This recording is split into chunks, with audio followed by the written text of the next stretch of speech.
et aujourd'hui c'est pressage de paille. 7, 9, 9. Bon, là j'ai une ficelle qui a lâché, mais là le champ est hyper chaotique. Je commence à avoir mal au dos tellement c'est poids.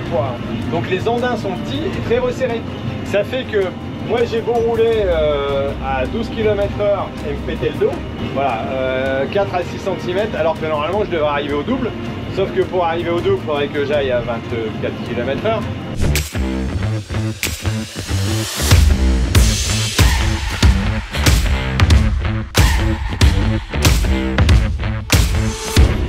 Hello la compagnie, et ben on se retrouve pour une nouvelle aventure avec Thierry, agriculteur d'aujourd'hui. Et aujourd'hui c'est pressage de paille.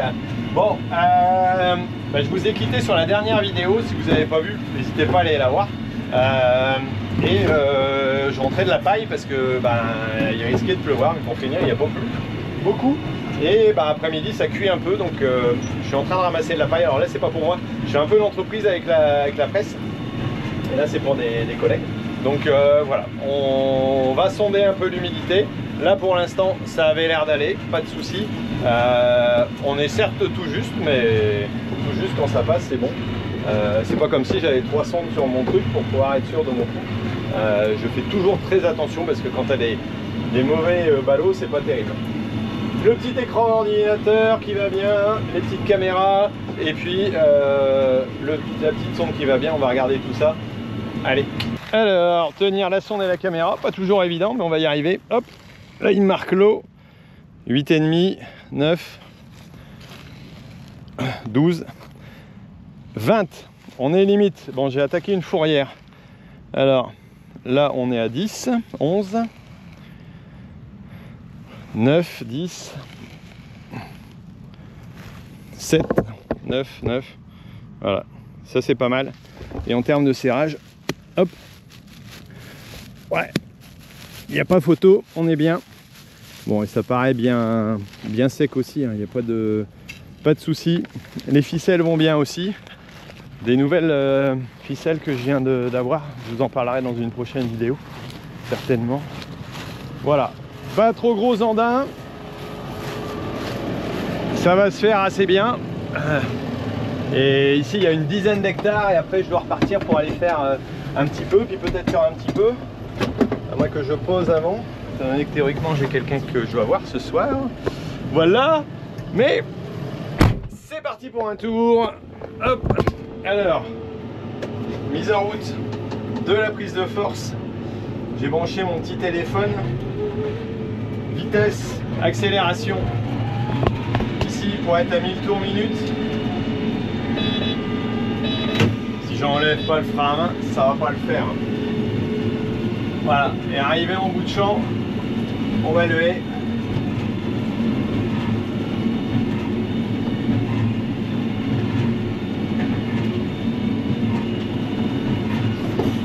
Alors cette année, la particularité extraordinaire de beaucoup de parcelles, c'est d'avoir des basses, des passages de traitement qui sont catastrophiques. Alors ce qui était génial cette nuit, si vous n'avez pas vu la vidéo, vous pouvez aller la revoir, hein, je vous le dis, c'est que quelque part, j'avais pas de basse étant donné que c'était un champ bio. Un avantage des parcelles bio, c'est qu'il n'y a pas de base de traitement. Et honnêtement, c'est génial. Voilà. Hop, là on est à côté de collègues, ça refait des travaux. Ça bosse, ça bosse. Collègues qui font des poireaux aussi, c'est eux qui nous plantaient les poireaux au début quand on a commencé. Maintenant on est autonome, mais ils nous ont donné un coup de main, c'était plutôt sympa. Hop.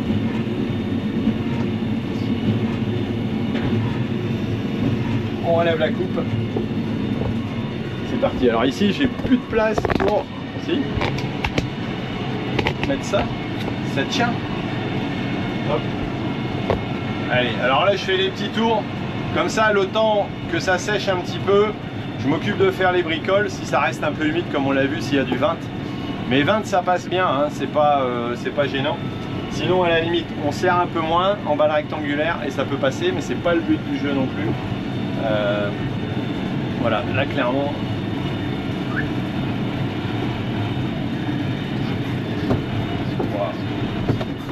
Les petits recoins de merde.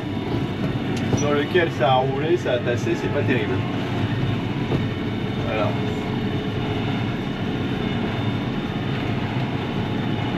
Ce qui est bien pratique, c'est la caméra de recul.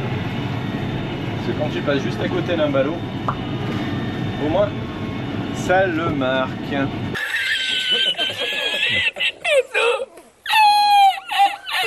Alors, je sais pas ce que vous faites vous quand vous êtes dans votre tracteur à attendre pendant des journées ou à conduire plutôt, pas attendre. Moi je mets des podcasts ou des livres audio. Là j'écoute un livre audio, c'est tout simplement l'histoire de Blablacar. Vraiment extraordinaire, franchement c'est super intéressant. Bon, forcément je suis intéressé aussi avec l'application dans les bottes d'écouter des gens qui ont créé des startups et puis des plateformes pour, j'allais dire, recevoir du monde, hein, étant donné que voilà, c'est l'option aussi dans les bottes. Voilà, et ça me permet de m'instruire tout en conduisant. Et quand je conduis, là, je suis pas forcément très occupé. Alors je surveille mes compteurs, voilà, mes caméras, mais à part ça, tout va bien. Voilà, donc petit tuyau, n'hésitez pas à écouter du podcast ou du livre audio. Moi j'écoute sur Audible, c'est de la pub gratos. Mais pour 10 balles par mois, tu as le droit de télécharger un livre. Moi, ça m'a permis d'en lire déjà près de 80, je crois, depuis que j'ai démarré, il y a un moment, hein, il y a quelques années. Voilà, mais en tout cas, ça me permet d'écouter des livres, parce que j'ai pas forcément beaucoup l'occasion de lire, ou je prends pas le temps de lire. Bon, ça avance bien. Là, on entend que ça bourrine. Il faut qu'on baisse le régime un petit peu à chaque fois qu'on prend un coup de latte, sinon ça veut dire qu'on ne serre pas assez fort derrière. Donc pour serrer fort, il faut aussi avoir voilà, environ 10 cm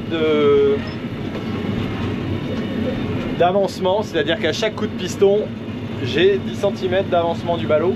Ça fait qu'un ballon va me faire normalement, si tout va bien, 224 24 coups de piston vu qu'ils font 10 cm.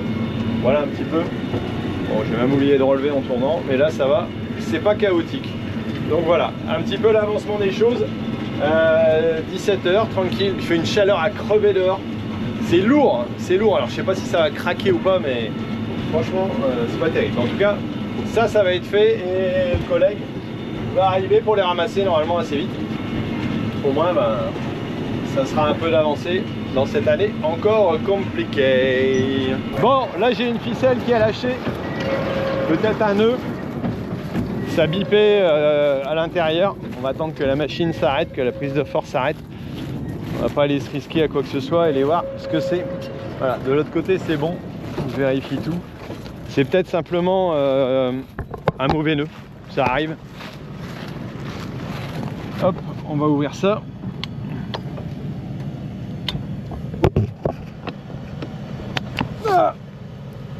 Ah, de Dieu. Alors,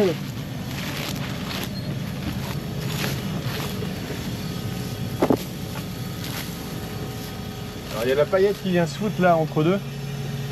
Ça c'est pas bon.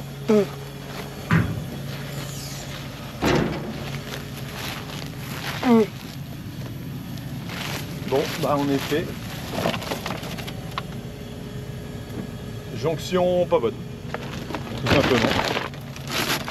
Allez, on va passer la ficelle là, où le nœud il était même pas fait peut-être. On a peut-être pas fait le nœud. Voilà, si ça arrive.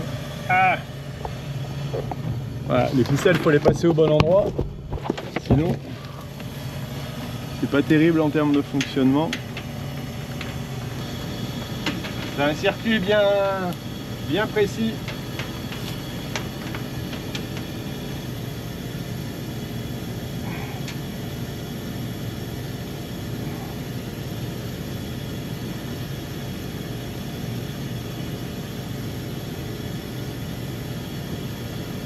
Hop, ici, là, là, là, et là-dedans c'est pas le plus agréable, mais faut y aller. Hop.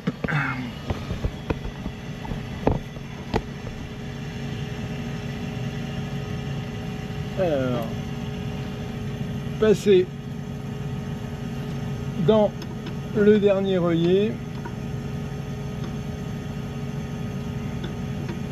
puis dans l'aiguille, avant d'aller le raccrocher. Hop. Hop, punaise. Bon, quand tu t'y prends mal dès le départ, c'est mort. Allez, hop, le haut de l'aiguille, et on va rattacher ça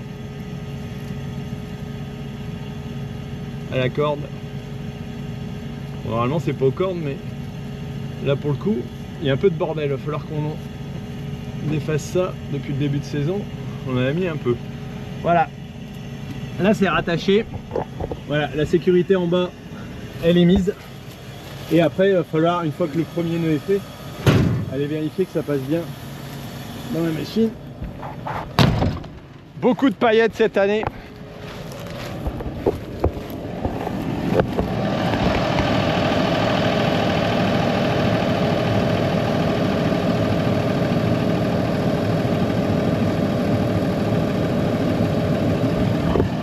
Ah. Allez, on ira voir le nœud peut-être après, une fois qu'il sera fait. La prise de force au ralenti pour éviter de donner des coups au tracteur. Hop, on accélère. Le nœud va se faire ici à la prochaine. Top, on l'a entendu. Ça, je vais vous sortir la vidéo qu'on a tournée avec Bizarre Distribution aussi, pour vous montrer un peu les installations de caméra. Il y a les nouveaux systèmes qui sont franchement assez top. 125 cm, là où je vois l'avancée. Toujours à 100 barres de pression et 51 tours minute, battements par minute. Avec normalement, je peux sortir un ballot tous les 30 secondes, si tout va bien. Et on arrête, j'arrête la prise de force. J'arrête, je ralentis le tracteur, je mets le frein à main et hop, on va aller voir là-haut. Je sais pas combien il fait, mais franchement c'est lourd. Wow. Heureusement qu'on a la clim dans les tracteurs, hein, ça serait une catastrophe. Alors, nous voici avec la ficelle qui vient d'arriver. Et là le nœud il est bien. Bon, ça va, elle s'est tirée toute seule. Profite pour enlever un peu les paillettes.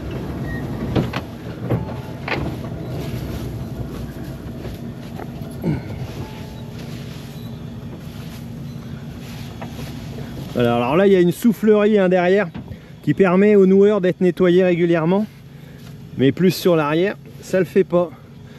Donc voilà, je vous réexpliquerai peut-être un coup plus tard si ça vous intéresse, l'entretien de la presse et puis son fonctionnement. Mais c'est intéressant, d'expliquer les vérins, tout ça. Moi je vous ferai peut-être ça. Ah, mettez-moi un commentaire si vous voulez que je le fasse. Voilà, comme pour comprendre comment fonctionne une presse, quel que soit son modèle, c'est pas le problème. Putain, il fait une chaleur. Et moi je laisse la porte ouverte, ça c'est pas bon ça. On fait partir le truc de la clim, allez. Hop. Bon, il bip, je pense que c'est parce que... Voilà. Normalement il devrait s'arrêter.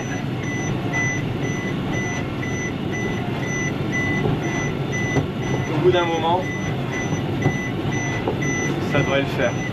J'espère, parce que sinon, si ça le fait comme ça va pas être la joie. Bon allez, champ fini. Il commence déjà à ramasser la paille.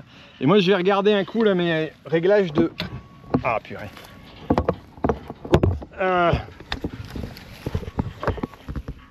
Tchou. Terrible. Et merde, pourquoi je me fous en dessous? Là-haut, comme les ficelles sont assez fines, ça bip tout le temps. Donc je vais aller nettoyer un petit peu derrière les cages. Cette ficelle-là, elle est un peu plus fine et puis mes taquets sont usés. Pourtant, on a fait la remise à jour cette année. Voilà, et donc il y a un peu de paille qui vient se foutre là-dedans. Et là, j'ai trouvé la technique. Quand je fais ça régulièrement, ça bip un peu moins, mais il faudra qu'on les remplace quand même, ces taquets là. C'est le bordel.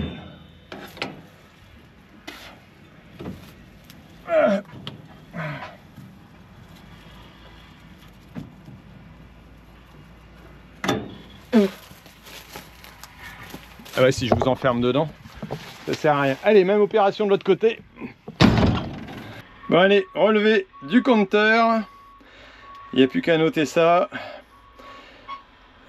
Dans pressage de ballot. Hop. 126.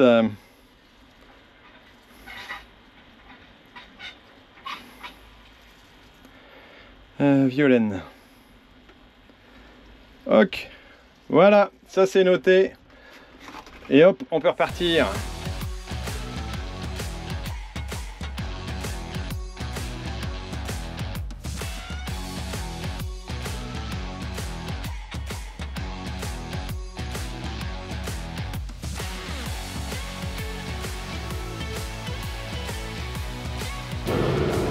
Bon, bien arrivé au champ, petit champ en angle 2 hectares, petits andins, peut-être des gros trous encore. On va se taper le cul. Voilà, vitesse, hop, enclenchement, hop, main libre, frein à main, départ, et hop, c'est reparti pour un petit tour. Bon, 19 h, il commence à faire un peu meilleur, il y a un peu de vent. Je vais rebouger mon rétro parce que j'étais pas bien. Et j'ai un beau look avec mes lunettes comme ça, vous trouvez pas, non? Puis un peu mal rasé, ah, j'ai voyou. Bon, allez, je rigole. Hop, il y a du monde en face. Allez, on n'oublie pas de descendre l'échelle parce que sinon, eh ben, y en a comme ça qui ont pété le bazar, surtout quand le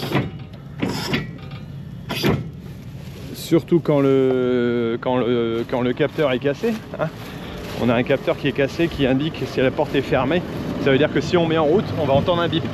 Mais là, on l'entendra pas. Donc, pas l'oublier. Bon, après, il est sur la caméra. Ça, c'est bien utile. Bon, allez, on se retrouve après. Alors ici, bah, je me suis amusé à changer la pression de gonflage. La merde, il apparaît pas. Bizarre. Normalement j'ai le système de gonflage qui doit apparaître là et j'ai baissé parce que là je suis sur un tracteur qui est en télégonflage. Alors habituellement on s'en sert pas forcément pour le pressage, mais là le champ est hyper chaotique. Je commence à avoir mal au dos tellement c'est Après ça c'est parfois les préparations qui ont été compliquées à l'automne hein, chez nous comme ailleurs, mais j'ai dégonflé un petit peu. Et puis bah, ça va un peu mieux quand même, c'est un peu plus souple. Voilà, les pneus permettent d'amortir aussi, tout simplement par rapport à un gonflage trop élevé. Je regonflerai sur la route, normalement ça devrait le faire. Bon, un collègue qui passe. Coucou. Alors ici on est sur un exemple de champ où concrètement la coupe de la batteuse était petite, donc les andins sont petits et très resserrés. Ça fait que moi j'ai beau rouler à 12 km/h et me péter le dos, là j'arrive pas à avancer plus en termes de pulsation que 4 à 5 cm, 122, 126, 129, 135, voilà, 4 à 6 cm alors que normalement je devrais arriver au double, sauf que pour arriver au double il faudrait que j'aille à 24 km/h et c'est pas question dans ce champ là, ou alors je vais essayer de voler au-dessus de la paille, mais voilà. Mais c'est vrai que comme les andins sont plus serrés, une petite coupe, ça fait forcément, voilà. Ce qui fait que parfois on me dit tiens, t'inquiète, il y a 5 hectares à faire. Ouais, sauf que 5 hectares dans ces conditions-là, c'est l'équivalent de 10 ailleurs. Parfois parce que tu pourrais enclencher, voilà. Et donc c'est toujours incertain quand on part de savoir par rapport à la surface, le nombre de ballots, ça c'est encore autre chose. On en fait entre 10 et 20 en moyenne. Hein. Là pour les meilleures conditions, tout à l'heure j'étais à 11, hier on a fait 20, moi ça va, j'avais pas fait de raccourcisseur donc j'ai une paille qui est plutôt grande, grosso modo on est aux alentours de 20, mais c'est pas, voilà, c'est jamais une garantie en tout cas, et ça dépend à la hauteur où ça a été coupé aussi, voilà. Donc, et là au bout de champ, c'est toujours, ouais, putain, les passages de traitement cette année avec la pluie. Franchement, c'est casse-gueule.